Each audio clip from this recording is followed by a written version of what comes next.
Well, hey everybody, it's Tanner Mobihill over at Bayfield Home Loans, and I'm joined today by my real estate superstar friend and homeowner in Embrey Mill, Ann Marley Green. Ann, how are you today?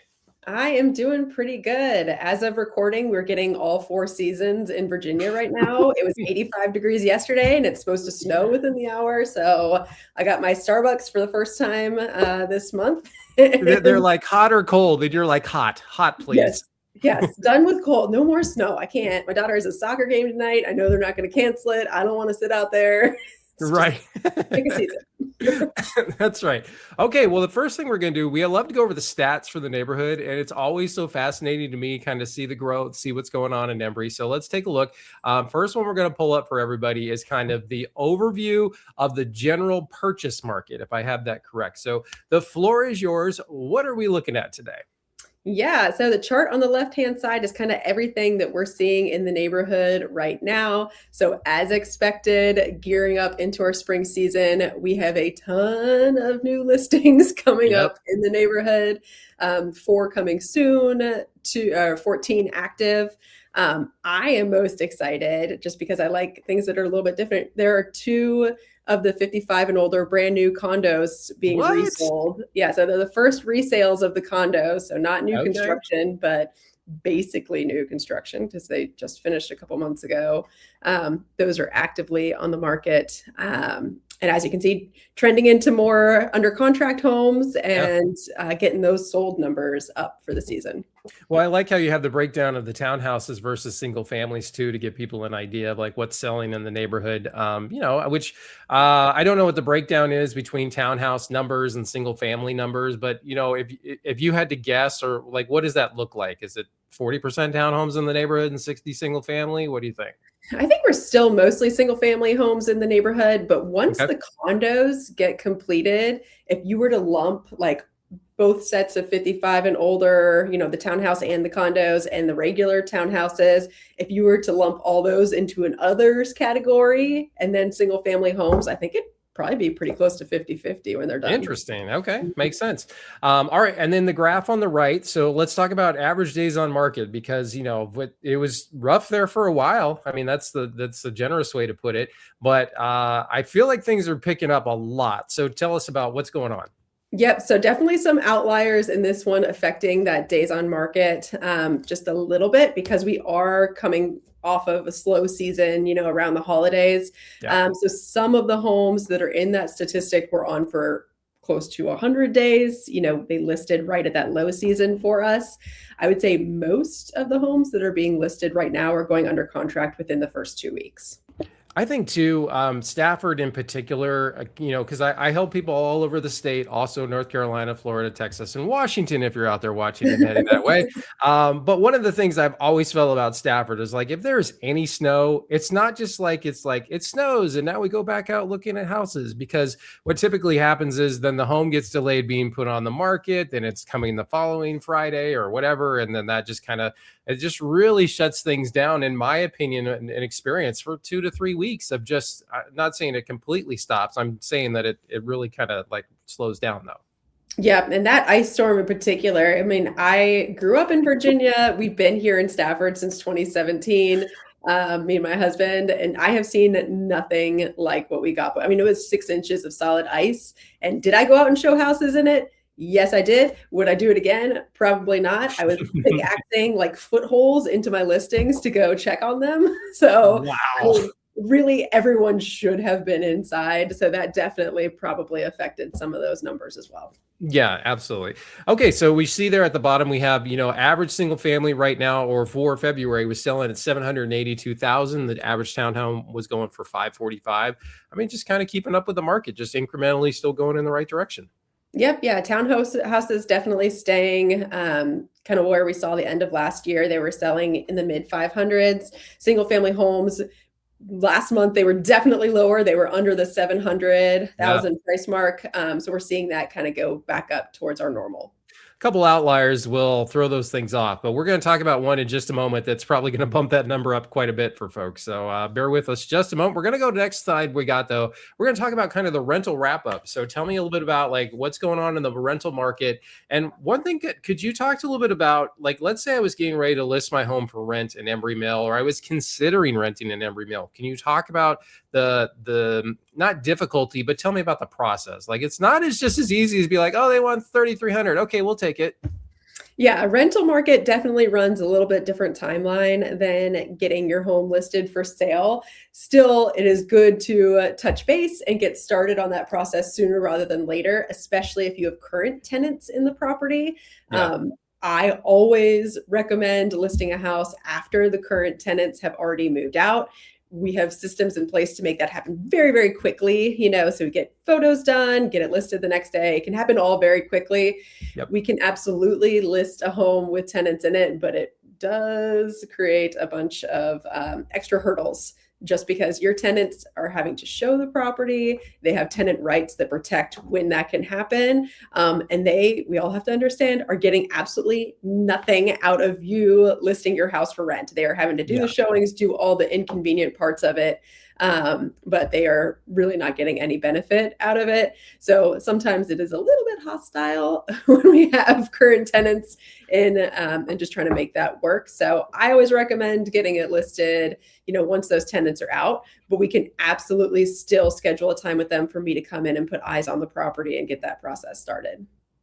And it's important to understand, like, when your home is being shown by an agent or the people coming in to take a look, it's not like the tenants were walking around like, oh, we got to make sure that sock is picked up off the floor there. I mean, be lucky there's not a whole bunch of socks on the floor. So different experience. Yep. Yeah. And sometimes you have tenants that do not want to leave for showings. And Yeah. that is very, I will just say Awkward. it's very awkward when you're taking people to tour properties, whether they're renters or buyers, and you have someone currently living there. It is just so awkward to walk around that house and have those people kind of just watching you do it. Right. So, I mean, we talk through all these scenarios every day. I'm happy to talk through it with anybody who is thinking about renting their house, on what your options are, but definitely a little bit smoother of a transaction if they can be out before that happens. Yep. Makes sense. Okay, now we're gonna go into so I think you're gonna tell me. Let me get this up. Hold on, let's go. I gotta remove one of these. There we go, and add that one. Okay, so this property, 1.1 million, 14 Snowdrop Drive. What is going on with this one, Ann? Yep. So this is our home of the month for Embrey Mill. Nice. It is absolutely gorgeous. It is the highest resale sales point that we have seen so far in Embrey Mill. It was just built 2 years ago, so it's like new construction, but you'll see when we're clicking through the photos, they have put a ton of work and updates into this house. The closest resale we have is one that sold in 2024 for $1,035,000. So this is a little bit higher than that. It is a little bit newer and has some extra pizzazz to it. Things I am most excited about that you can't really see in the pictures. They have a built-in speaker system, but it says they have a programmable lawnmower that comes with the property, which I just want to go and like watch it and see how that works because I am a Roomba queen. I love my robots. But that to me is like, I need to see the robot. I need to name the robot. And I think that's amazing.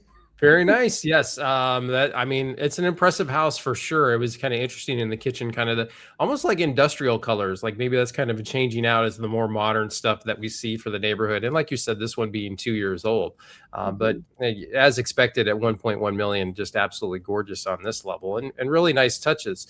You tell us a little bit about kind of, this has been on the market a little bit, but with the market improving, what are your thoughts on kind of where this goes? Yeah, I mean, it's definitely high price, but I think you're getting a lot of value for this house.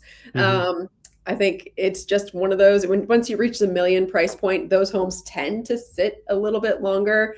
Not everybody can afford that monthly mortgage payment. Not everybody wants to spend that much money. It is a big house, but your buyer pool is just a lot smaller.